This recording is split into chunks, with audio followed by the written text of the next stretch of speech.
The American Civil War stands as the bloodiest conflict in our nation's history, a fratricidal struggle that tore families apart and redefined the very meaning of the United States. Between the grand narratives of political ideology and military strategy lie countless personal stories of ordinary people caught in extraordinary circumstances. Today, we uncover one such story, that of Lieutenant Samuel Hayes, whose journey led him from the rolling hills of Pennsylvania farmland to the wheat fields of Gettysburg, where he made the ultimate sacrifice in July 1863. Before the blue uniform, before the officers' bars, before war claimed him for its terrible arithmetic, Samuel Hayes was simply Sam to those who knew him best. Born in 1840 to a Quaker farming family in Chester County, Pennsylvania, Sam grew up in a household where violence was abhorred, but justice was paramount. His father, Thomas Hayes, had been a conductor on the Underground Railroad, quietly helping enslaved people find freedom despite the considerable personal risk. The Hayes farmstead embodied the contradictions of pre-war America, a peaceful Quaker home that harbored fugitives, a family committed to nonviolence that nonetheless understood some evils required active resistance. Young Sam absorbed these complex moral lessons while learning to work the land, tend livestock, and appreciate the simple rhythms of agricultural life.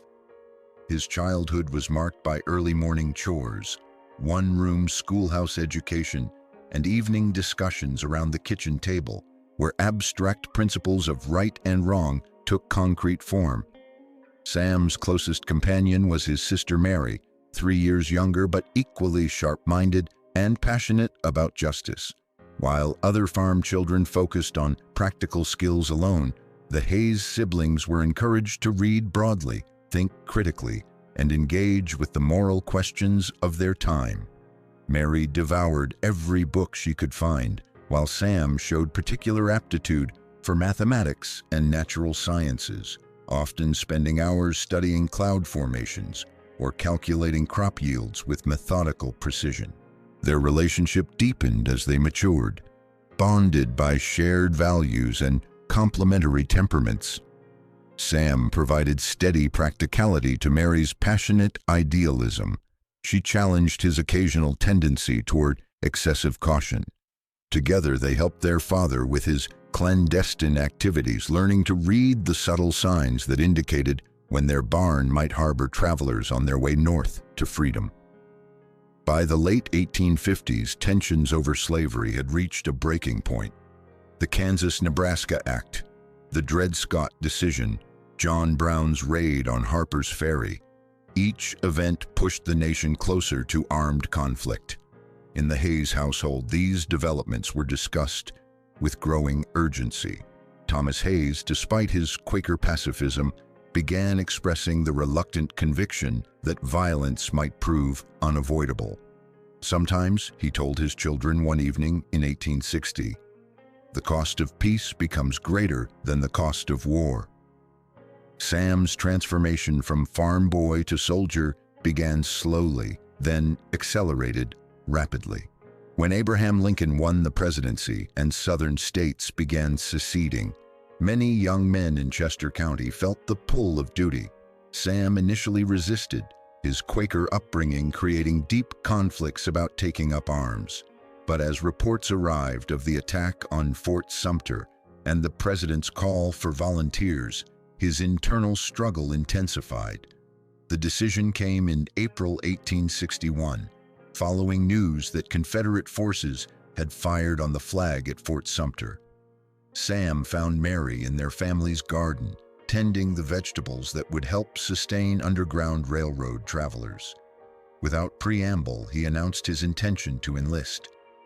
She looked up from the bean plants she was cultivating, dirt on her hands and tears in her eyes, and simply nodded.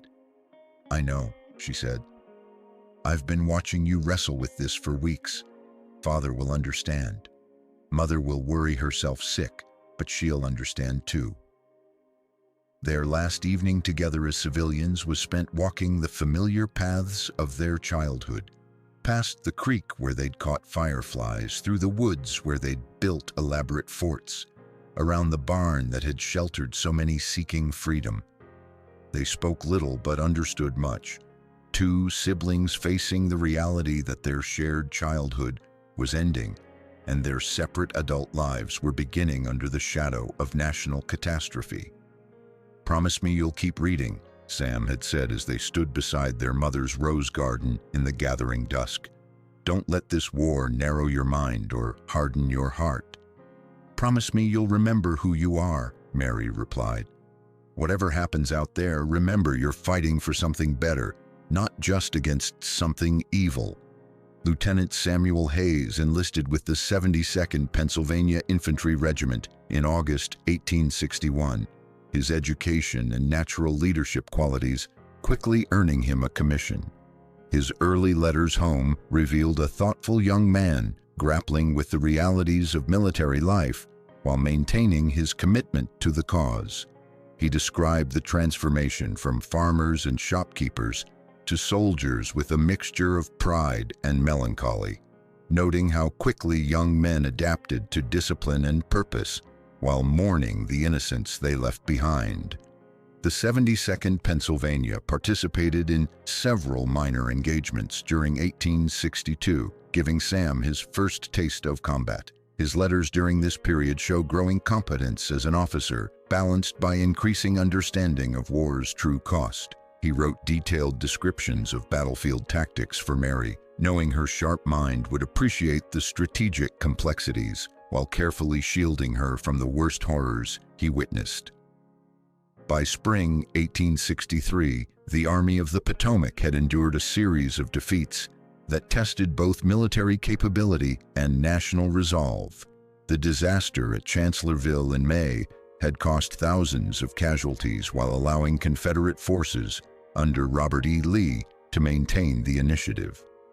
As summer approached, intelligence suggested Lee was planning another invasion of the North, hoping to win European recognition for the Confederacy or force war-weary Northern politicians to negotiate peace. In late June 1863, the 72nd Pennsylvania received orders to march north through Maryland into their home state, pursuing Confederate forces that had crossed the Potomac and were threatening Pennsylvania's cities and farmland. For Sam, this felt like a personal affront. Enemy soldiers walking the same roads he had traveled as a child, threatening communities he had grown up among. The two armies converged accidentally on the small market town of Gettysburg, where road networks made it a natural meeting point for forces approaching from different directions. What began as a minor cavalry skirmish on July 1st quickly escalated into the largest battle ever fought on the North American continent, as more and more units were drawn into the expanding conflict. Lieutenant Hayes and his company took position on Cemetery Ridge on the morning of July 2nd, part of the defensive line protecting the Union Army's center. From their elevated position, they could see across the valley to Seminary Ridge, where Confederate forces were massing for what appeared to be a major assault. Sam had time to write in his pocket diary, noting the beautiful Pennsylvania countryside and how strange it felt to prepare for battle on land so similar to his family's farm. The second day's fighting proved inconclusive but costly, with Confederate attacks on both flanks of the Union line repelled at tremendous expense. That evening, as both sides prepared for what many sensed would be the decisive engagement, Sam began a letter to Mary. He wrote by candlelight in a farmhouse basement, surrounded by wounded soldiers and the organized chaos of military preparation. On July 3rd, Confederate artillery opened what would become the largest bombardment in the Civil War's history, targeting the center of the Union line where Sam's regiment was positioned. For nearly 2 hours, Confederate guns poured shot and shell onto Cemetery Ridge, attempting to soften defenses before the infantry assault. The bombardment was followed by Pickett's charge, approximately 15,000 Confederate soldiers advancing across open ground toward the heavily defended Union position. Military records indicate that Lieutenant Hayes's company was directly in the path of the Confederate assault. Witnesses reported his remarkable composure under fire, how he moved along his company's line, encouraging his men, and his decisive leadership during the hand-to-hand combat that followed when Confederate forces briefly breached the Union defenses. He was mortally wounded while leading a counterattack to restore the line struck by Confederate musket fire at close range. Among his personal effects recovered from the battlefield and eventually returned to his family was a blood-stained letter to Mary, completed but unsent, written during the lull between artillery bombardment and infantry assault. This letter, preserved by the Hayes family for generations and now held by the Chester County Historical Society, provides an extraordinary window into the mind of a young officer facing his greatest test while reflecting on the principles that brought him to that terrible field. Before we share Lieutenant Hayes's final words to his beloved sister, I ask that you take a moment to like this video. Your support helps us continue telling these crucial stories of American sacrifice and conviction, ensuring that the experiences of those who fought to preserve our Union are never forgotten or diminished by the passage of time. What follows are the words of Lieutenant Samuel Hayes in his final letter to his sister, words written with the sound of enemy artillery in his ears and the knowledge that each moment might be his last. July 3rd, 1863. Cemetery Ridge, Gettysburg, Pennsylvania. My dearest Mary, as I write these words, Confederate artillery is pounding our position with an intensity I have never experienced. The very ground shakes beneath my feet, and the air fills with smoke and the screams of horses and men. Yet in this brief lull, our orders are to conserve ammunition until the infantry assault begins. I find myself compelled to set down thoughts that may be my last opportunity to share with you. Strange to think that I am writing from Pennsylvania soil, not 20 miles from the farm where we grew up. The irony is not lost on me that I may die defending the very ground where we played as children, where Father taught us about justice, and Mother showed us what love looked like in daily practice. From my position on this ridge, I can see countryside that reminds me achingly of home. Rolling hills dotted with farms, stone walls built by generations of patient labor, wheat fields golden in the summer sun. The men around me are mostly Pennsylvania boys like myself, though we have comrades from New York, Ohio, and other states that seem abstract until you share hardship with the people who call them home. There is Private Murphy from Philadelphia, who carries his rosary, even though he claims not to believe. Sergeant Williams from Pittsburgh, who keeps a lock of his daughter's hair in his cartridge box. Corporal Thompson from our own county, whose father, I believe, knew ours from the old Farmers Association meetings. The bombardment has intensified beyond imagination. We are ordered to lie flat behind stone walls and earthworks, but the Confederate gunners have found our range. I have just helped carry away 3 men from our company, and I confess to you, dear sister, that I am afraid. Not so much of dying, that possibility I accepted when I took these stripes, but of dying badly, of failing my men, or my principles, when the ultimate test comes. Do you remember the story Father used to tell about our grandfather at Valley Forge? How he nearly froze to death but kept his post because other men depended on him. I find myself thinking of that often now. Not the glory of it. There is precious little glory in war, whatever the newspapers might claim. But the simple determination to stand fast when standing fast matters. I want to tell you about yesterday's fighting, though the details would only cause you pain. Suffice it to say that I have seen courage that would humble the ancient heroes, men who advanced into certain death because their comrades needed them to advance. I have also seen how quickly a young man's life can end, how a boy who was laughing at breakfast can be cold by noon, his letters home never to be finished, his mother never to hold him again. Yet for all the horror, Mary, I remain convinced that this cause is just. Yesterday I helped tend a wounded Confederate soldier, barely 18, crying for his mother in a Virginia accent thick as molasses. As I gave him water and tried to ease his suffering, I felt no hatred for him personally. He is as trapped by this war as any of us. But the institution he fights to preserve, the system that treats human beings as property, that remains an abomination that must end. A brief respite now. Our colonel has passed word that a major Confederate assault is imminent, perhaps the largest of the war. We are positioned at what appears to be their primary target. The artillery preparation suggests they mean to break our line here and split our army in two. If they succeed, the road to Washington lies open. If they fail, this rebellion may finally collapse under its own contradictions. I have been thinking much about you during these past hours. Your letters have been my greatest comfort throughout this campaign. Your accounts of teaching the neighborhood children to read, your descriptions of Mother's Garden, your thoughtful analysis of the political questions surrounding this conflict. You have a mind sharper than most men I have served with, Mary, and I pray this war will create opportunities for women like you to use those gifts more fully. Keep reading everything you can find. Keep asking difficult questions that others prefer to avoid.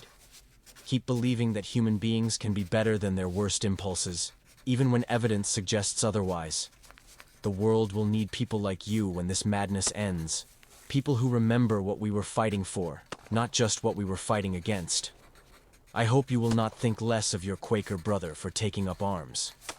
The contradiction has tormented me since I first put on this uniform. But sometimes, Mary, peace requires war. Sometimes love demands fighting. Father understood this when he helped enslaved people escape to freedom, even though his faith taught non-violence. Sometimes we must choose between competing goods and accept that our choices will be imperfect. They are coming now. Across the valley I can see Confederate battle flags advancing in magnificent and terrible array. 15,000 men or more, walking steadily toward our position across open ground. It is the most beautiful and horrifying sight I have ever witnessed. Like watching destruction take human form and march with perfect precision toward its objective. In a few minutes, I will order my men to take their positions behind our makeshift fortifications. We will wait until those advancing soldiers are close enough to see their faces clearly, then pour rifle fire into their ranks with methodical efficiency. Some of them will fall and never rise again. Some of my own men will share that fate before this day ends. Such is the arithmetic of war. Abstract strategy rendered in blood and torn flesh. If I do not survive this day, Mary, know that I have tried to die as I have tried to live. With honor, with purpose, with consideration for others entrusted to my care. I have led my men honestly and treated my enemies with what mercy circumstances allow. I have tried to remain Samuel Hayes of Chester County, even while becoming Lieutenant Hayes of the 72nd Pennsylvania Infantry. Remember me not as a hero. That word fits badly on men who are simply doing what circumstances require, but as your brother who loved you dearly and who believed that some principles are worth defending even unto death. Remember that I chose this path not from bloodlust or political ambition, but from conviction that human freedom and dignity matter more than temporary peace or personal safety. Care for our parents in their old age. Use your gifts to help heal whatever wounds this war leaves behind. Marry someone worthy of your remarkable spirit, someone who appreciates both your strength and your tenderness. Teach your children about justice, but also about mercy. Help them understand that difficult times require difficult choices, but that we remain responsible for choosing as wisely and compassionately as possible. The order has come to prepare for action. I must put aside this pen and take up my sword. Whatever happens in the next hour, know that you have been the best of sisters, the truest of friends, the most cherished of companions through all the seasons of our shared childhood. Until we meet again, whether in Pennsylvania peace or in whatever waits beyond this life, remember that you are loved beyond measure, beyond distance, beyond even death itself. Your devoted brother, Samuel. P.S. I found a pressed flower yesterday in the pages of my Bible. Queen Anne's lace, the same kind that grows wild in Mother's garden. It survived somehow in my pack through all the marching and camping. I am keeping it as a reminder that beauty persists even amid destruction, that home remains real even when far away, rather like love itself. Lieutenant Samuel Hayes never lived to see the outcome of the battle he helped win. Pickett's charge was repulsed with terrible casualties, marking the high water mark of the Confederacy and the beginning of the end for the rebellion. The three-day Battle of Gettysburg cost over 50,000 American casualties from both armies, making it the bloodiest engagement in our nation's history. The strategic results were decisive. Lee's army retreated back into Virginia, never again to seriously threaten Northern territory. The twin victories at Gettysburg and Vicksburg in July 1863 marked the war's turning point, though nearly 2 more years of fighting would be required to force Confederate surrender. For the Hayes family, these grand historical outcomes meant little compared to the telegram that arrived on July 10th, informing them that their son and brother had fallen defending the Union. Mary Hayes received Sam's final letter in August 1863, delivered by a fellow officer from the 72nd Pennsylvania who had known her brother well. Historical records show she kept it for the remainder of her life, eventually becoming a teacher and activist who drew strength from Sam's words during decades of work for women's suffrage and civil rights. She never married, dedicating herself instead to education and social reform, often telling colleagues that she carried on conversations with her brother through her work for justice.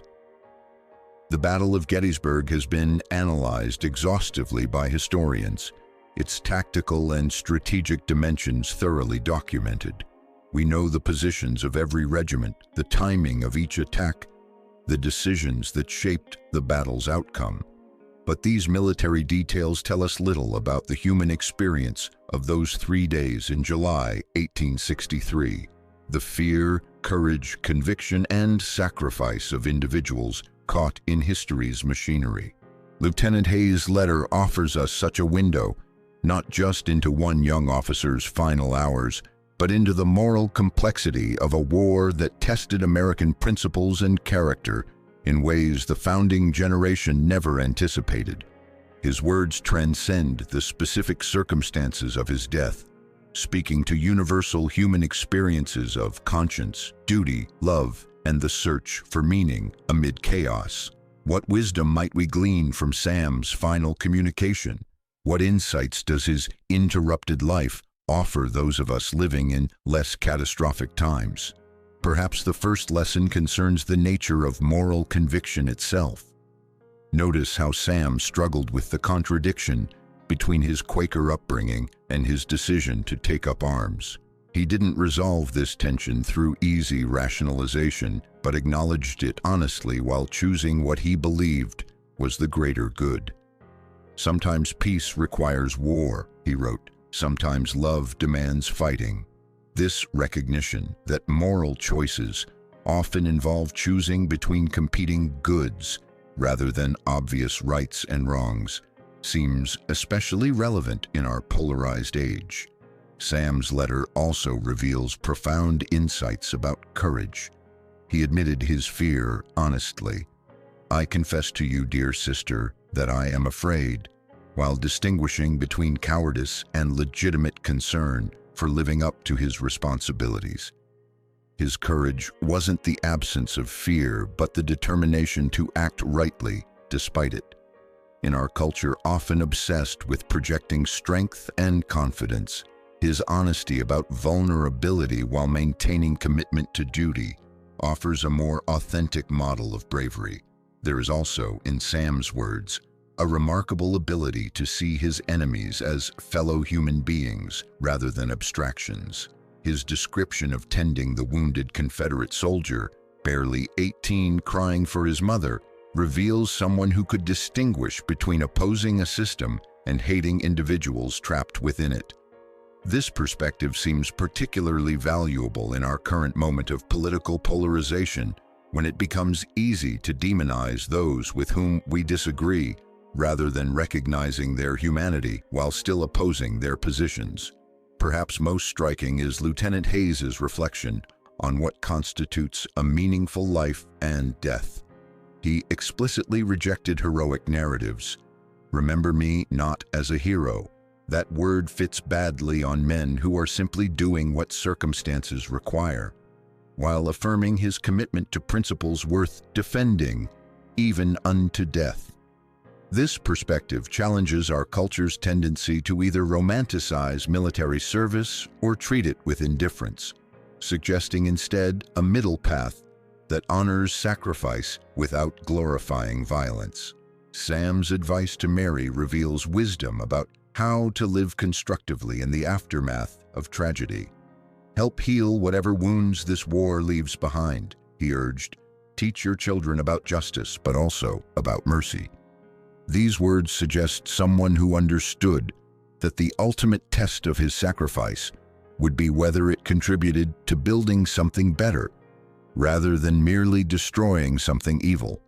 The Civil War ultimately claimed over 620,000 American lives, more than all our other wars combined until Vietnam. Behind each of those statistics was a person with hopes, fears, relationships, and dreams for the future. Lieutenant Hayes's letter reminds us that these were not anonymous casualties, but individuals with rich inner lives, complex motivations, and deep connections to others. Mary Hayes understood this truth profoundly. In the decades following Sam's death, she created a life of purpose and impact, influencing thousands of students and helping advance causes they had discussed during their childhood conversations about justice. She established a scholarship fund for rural students seeking teacher training and became a prominent voice for women's rights, often quoting her brother's belief that human freedom and dignity matter more than temporary peace or personal safety. When the 19th Amendment granting women the right to vote was ratified in 1920, Mary was among the first women to register in Chester County. She lived to see Jim Crow laws challenged, though not their complete dismantling, and spent her final years supporting the early civil rights movement. She died in 1924 at age 81, having devoted 6 decades to causes Sam had supported during his brief life. The correspondence between Sam and Mary, dozens of letters preserved by the Hayes family and eventually donated to the Chester County Historical Society, offers a remarkable chronicle of Civil War-era America. From his Quaker childhood to his military service to his final reflections at Gettysburg, their words document not just 2 individual lives, but the transformation of a nation grappling with its founding contradictions. Beyond its historical significance, Lieutenant Hayes's final letter speaks to timeless questions about conscience, sacrifice, and the responsibilities we bear toward one another. More than 160 years have passed since Sam wrote to Mary from Cemetery Ridge. Our nation has faced numerous crises since then. Our understanding of equality and justice has evolved significantly. Our technology and society have transformed beyond the imagination of his generation. Yet the fundamental moral questions he grappled with remain remarkably relevant. How do we balance competing values when they conflict? How do we maintain our humanity while opposing systems or people we believe are wrong? How do we find meaning in suffering and sacrifice? How do we build something better from the ruins of what has been destroyed? These challenges transcend any particular historical moment, speaking to essential aspects of the human condition. The battlefield at Gettysburg has become hallowed ground, preserved as a national park where millions of visitors come annually to honor those who fought there. President Lincoln's Gettysburg Address, delivered 4 months after the battle, transformed the site into a symbol of national renewal and democratic ideals. Yet beneath these grand commemorations lie thousands of individual stories like Sam's, personal dramas of conscience, courage, and sacrifice that give meaning to the larger historical narrative. The Civil War tested whether, as Lincoln said, any nation conceived in liberty and dedicated to the proposition that all men are created equal can long endure. The answer required the sacrifice of a generation, including thoughtful young men like Lieutenant Samuel Hayes, who chose to risk everything for principles they believed transcended their personal interests. In our current moment, when American democracy again faces serious challenges and our national unity seems fragile, the example of those who fought at Gettysburg offers both inspiration and caution. They showed that ordinary citizens can rise to extraordinary challenges when fundamental values are at stake. But they also demonstrated the terrible cost of allowing political differences to escalate beyond the bounds of democratic discourse. As Sam wrote to Mary, difficult times require difficult choices, but we remain responsible for choosing as wisely and compassionately as possible. Perhaps this is the most enduring lesson from his interrupted life, that moral complexity doesn't excuse us from making moral choices, that acknowledging the difficulty of our decisions doesn't absolve us of responsibility for making them thoughtfully and courageously. As we conclude this journey through one family's encounter with our nation's greatest crisis, we might reflect on the continuing relevance of the values Sam died defending. The equality and freedom he fought for remain works in progress, still requiring each generation to decide anew what these principles mean and how far they're willing to go to protect them. Lieutenant Hayes's letter, written amid the chaos of America's bloodiest battle, offers us perspective both sobering and hopeful. Democracy is fragile. Justice requires constant vigilance, and freedom comes at a price that each generation must be willing to pay. Yet within these sobering truths lies hope that ordinary people can accomplish extraordinary things when guided by clear principles, that love and conviction can transcend even death, that what we build together can outlast what threatens to tear us apart. As Sam wrote to Mary from Cemetery Ridge, beauty persists even amid destruction. Home remains real even when far away, rather like love itself. In our own troubled times, perhaps there is no more essential truth than this, that what we create through authentic commitment to one another and to our highest ideals can survive even the worst that history brings. The Pennsylvania farmland around Gettysburg still bears its crops each summer. The stone walls still mark boundaries between fields, and families still gather around kitchen tables to discuss the challenges of their times. In this continuity lies the ultimate vindication of Lieutenant Hayes's sacrifice. Not that the problems he fought to solve have all been resolved, but that the processes of democratic renewal continue, guided by principles he and countless others died to preserve. If this story has moved you, if it has helped illuminate the human dimension of our nation's greatest trial, please consider subscribing to our channel. Your support enables us to continue honoring these stories of sacrifice, conscience, and enduring love, ensuring that the experiences of those who fought to preserve our union remain alive in our collective memory, not as distant history but as vital wisdom for our ongoing experiment in democratic self-government.